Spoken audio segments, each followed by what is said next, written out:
Thanks for listening to the Tech Tools for Teachers podcast, where each week we talk about a free piece or two of technology that you can use in your classroom. I'm your host, Shanna Martin. I'm a middle school teacher, technology coach, and personalized learning coordinator for my district. Hey, I'm Fuzz. I'm her husband and the producer.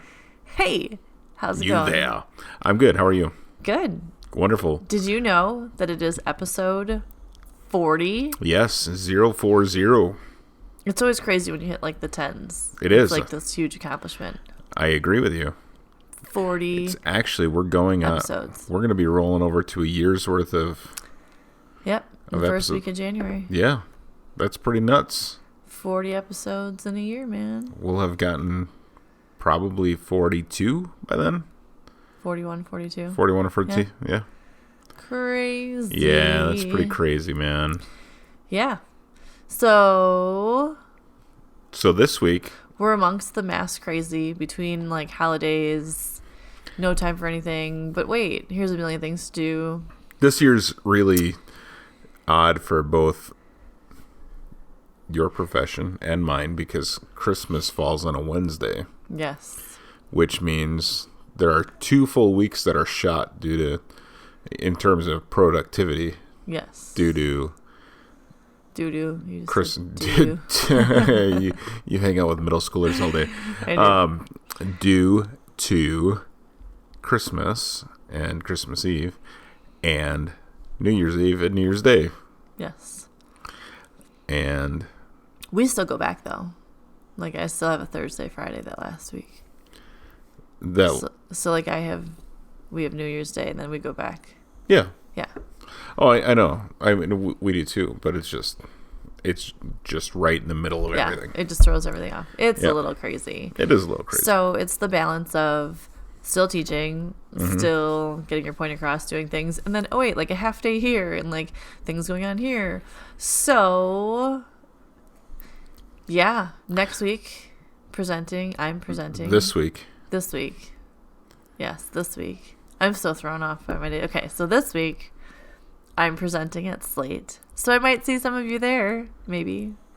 Yes. If you're in Wisconsin and going to the Slate conference, which we always forget what it stands for, but not anymore. Because you've got a handy-dandy Post-it. I know, because I always just say Slate, and I'm like, I know it's a technology, blah, blah. It's School Leaders Advancing Technology and Education. Nice. That's why we just call it Slate.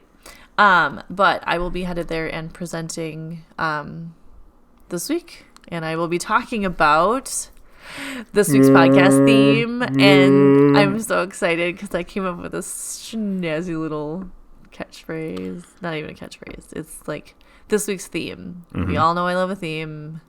The theme is full steam ahead. Oh, yeah. So we're talking about STEAM tools. All right. Very good. So along with while I'm gathering things for my presentation, it's stuff that I use with my staff, mixing it in and in my own classroom. And so I was kind of excited, like, since I'm putting this together, I'm just going to talk about it this week because I have so many things to talk about. And I don't even think actually during my presentation, I'm even get to things that I'm talking about really on the podcast this week, just because there's so much stuff. Right.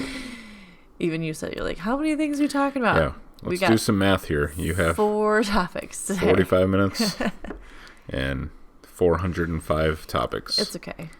I talk fast. Yeah. It'll be good. I'll be like, here's all the resources. Auctioneer. Let me just push resources. Here's all the things. Here's how to use them. But anyway, this is kind of actually a Slate is why the podcast kind of started. Oh, yeah. It's like the people ask for help. So I try to help. Start giving them some resources. And here we are today, 40 episodes in, talking about STEAM. Yeah. Okay. So let's actually get down to what we're going to talk about today. So STEAM. While there's, we know science, technology, engineering, and math, we can't forget the arts because there's so many ways to incorporate various forms of art in with the design process and with problem solving and building and all these things. So we are going to start with the science and math stuff first. Okay. And the website is called PHET. PHET. So it's FET with a PH. FET with a PH. So the website itself is phet.colorado.edu. Mm-hmm.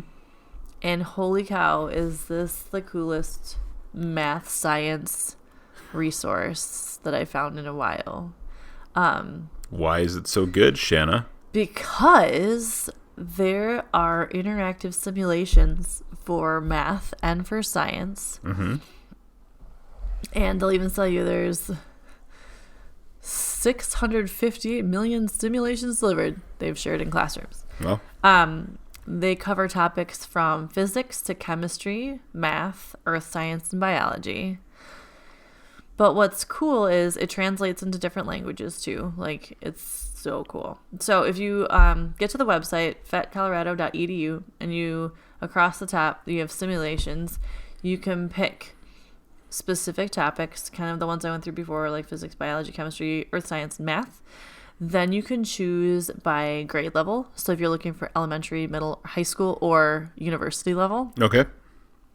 You can click on by device, and it will break it down if you're going to use iPads or tablets, or if you're going to use Chromebooks. So that way the simulations are sorted that way for you, because certain ones work better on certain types of devices. Mm-hmm. And then they have translated sims. So you can find, like, all in simulations, you can find all of the information that you could possibly need. Under teaching, you get different tips, how to share your activities in classroom. Speaking of, you can share most of these simulations directly into your Google Classroom. So I was playing around with the middle school one before, so instead I'm going to switch up to high school. For middle school, they have from science, like glacier activities, to I was playing Plinko with probability before. Cool. You can, and there's different you could, some of them, a few of them run on Adobe Flash. Some of them download like directly to whatever device you're working on. Yep. Some of them you can play directly on there. They're all, it works really, really nicely. And they're easy, just like pick one. So I picked Area Model Algebra. You can choose to download it, you can choose to embed it, and then you have the options of dropping it into your Google Classroom, or you can click the play button, and then when, not all of them have that available, but when you do click the play button, and most of them that do, you then can just interact with the simulation right there on the website, and you don't have to do any sort of downloading. Cool. Walks you through the directions, and you're able to practice whatever science or math lessons that you're working on. Mm-hmm. You can assign it for like group activities. You can assign it for, just class interaction. You can work as a class. It's really, really cool. And the amount of topics, there's like an energy skate park, or there's estimation, or there's like things on fractions or forces in motion. There's a fraction matcher. There's gas properties, gene expression, like so many math and science simulations to choose from.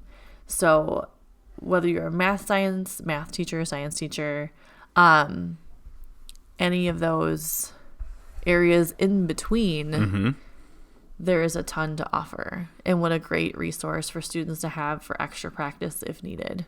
But yeah, it's like chemistry, physics, introductory things to advanced university level things. It's very, very cool. So check out fetcolorado.edu. Dig around, find some topics to interact with. It's definitely worth it, and a very cool resource to try. So that is my science and math plug for our full steam ahead. Excellent. So Activities. fet.colorado.edu. Yes. So FET, try it out. Give it to your science and math teachers, or play around with it yourself. It's amazing.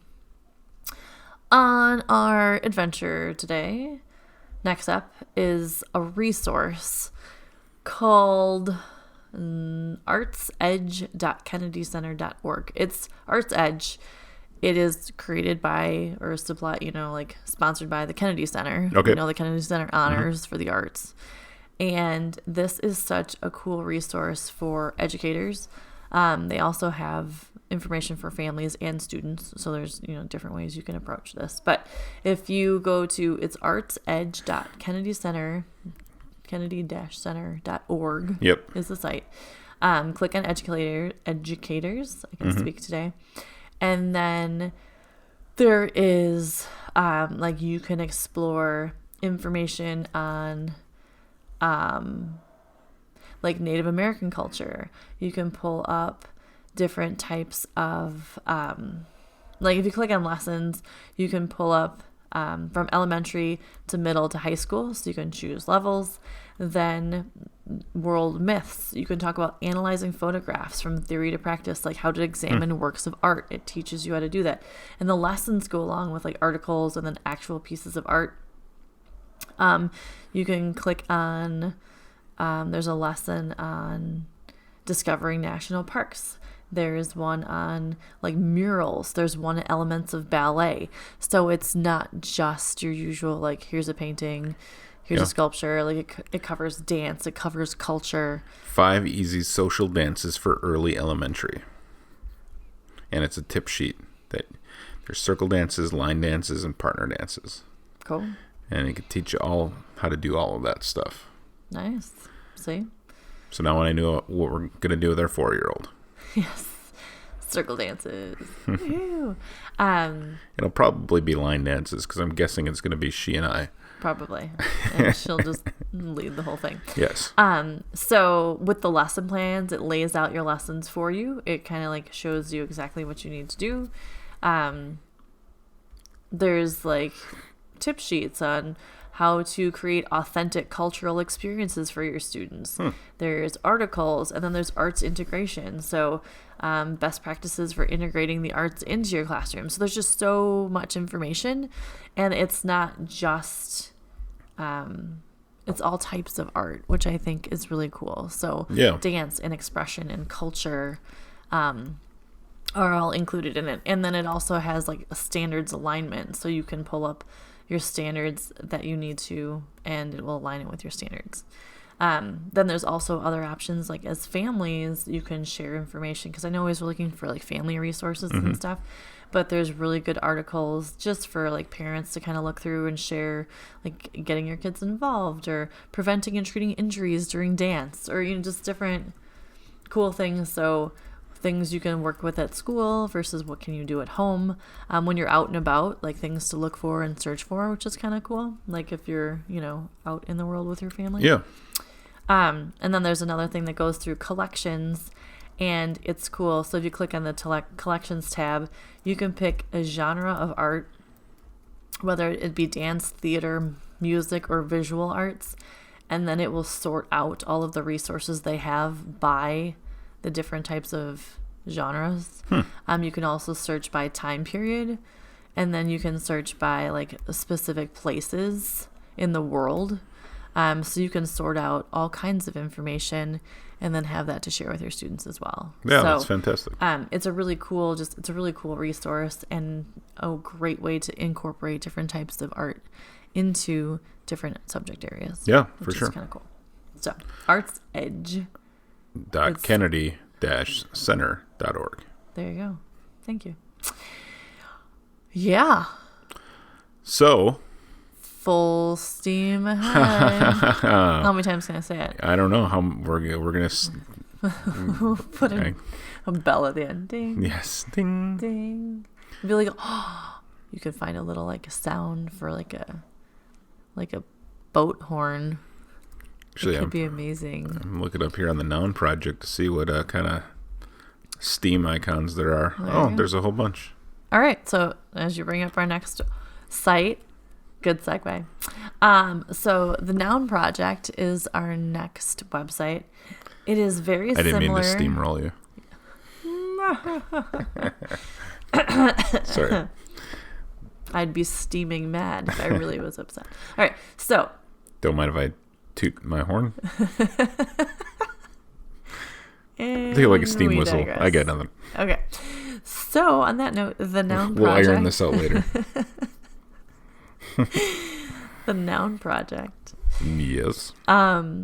Is an icon site, which you can create your own art with icons. It is very similar to Flat Icon that I talked about recently. Yep. Where you have a giant resource. This one has over 2 million curated icons.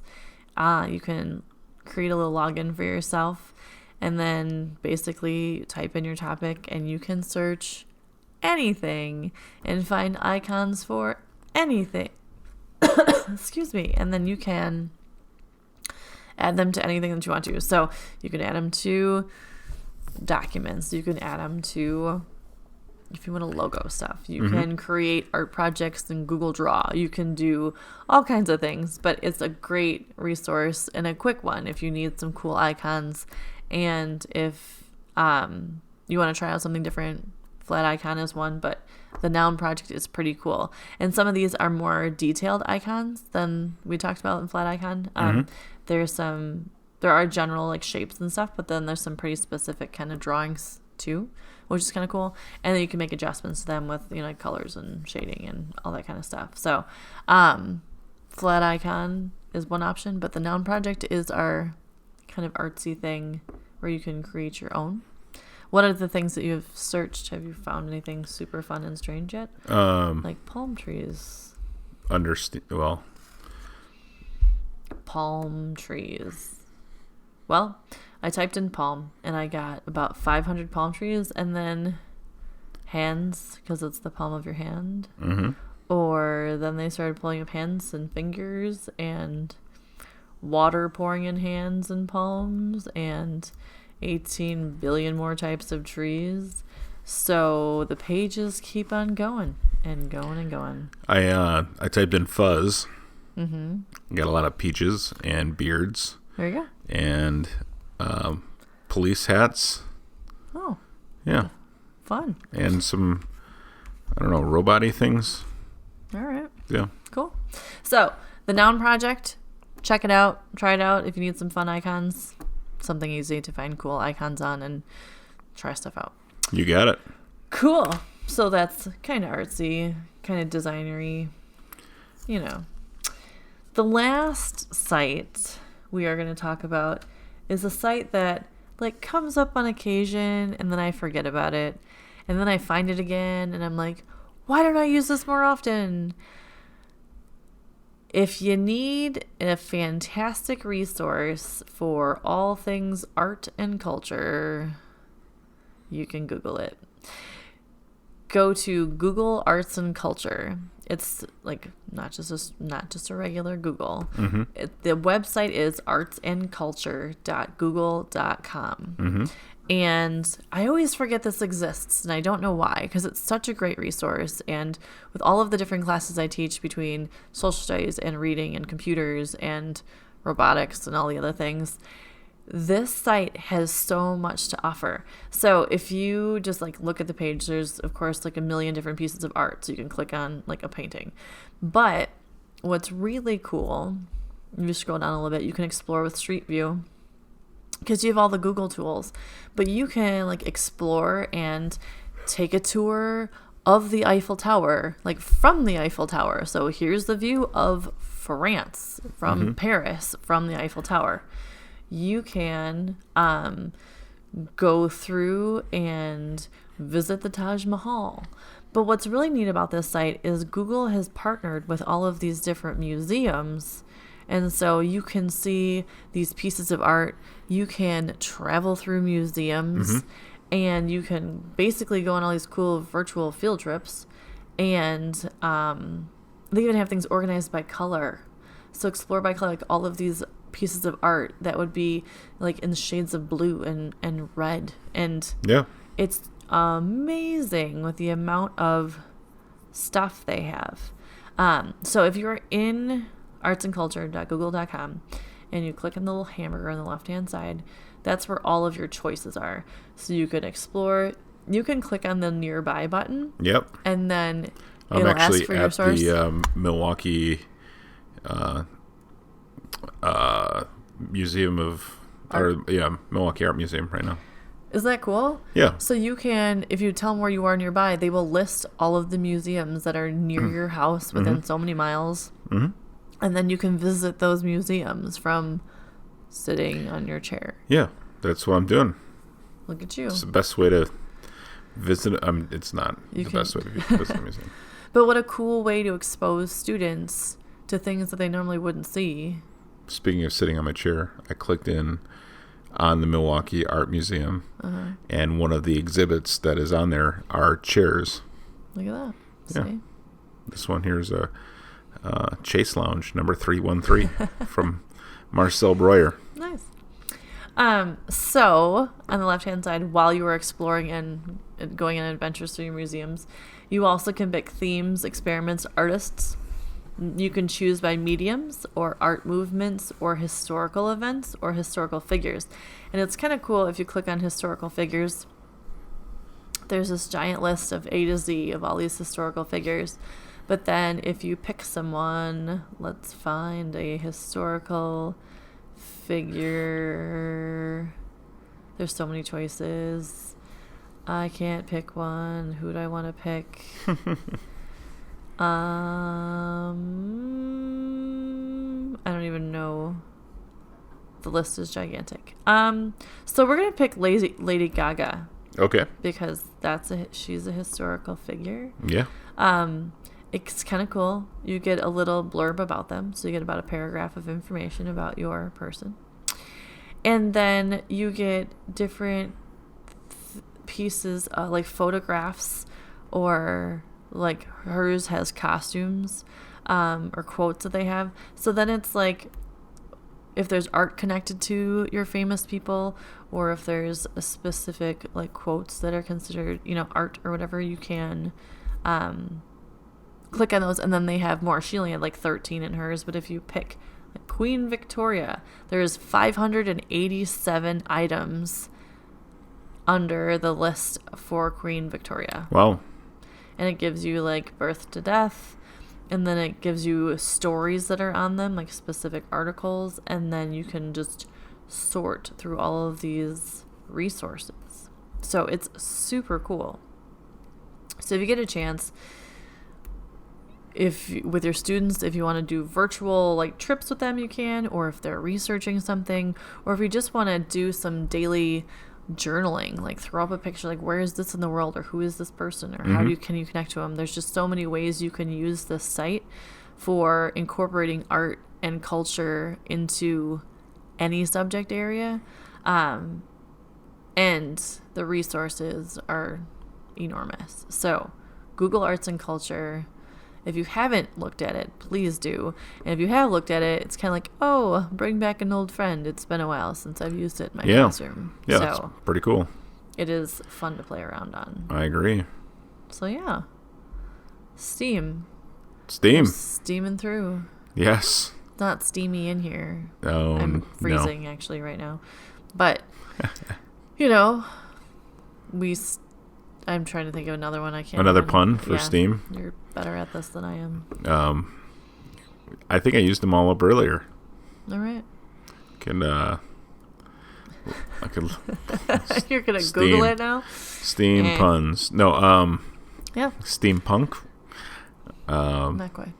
But anyway, so. Am I gonna be in hot water if I don't come up with one? Uh-huh.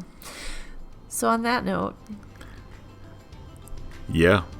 Go take a steam bath. Relax. Try out some of these sites. And thanks for tuning in. There you go. This has been the Tech Tools for Teachers podcast. If you ever have any questions, you can find me on Twitter at SmartNWI. And if you want to get more information on the links to the technology used in this episode, you can visit smartnwi.com, the EdTech Directory. You will find all of the resources you could possibly ever need. New episodes each week. Thanks for listening. Go educate and innovate. The ideas and opinions expressed in this podcast and the Smart and WI website are those of the author, Shanna Martin, and not of her employer. Prior to using any of the technologies discussed in this podcast, please consult with your employer regulations.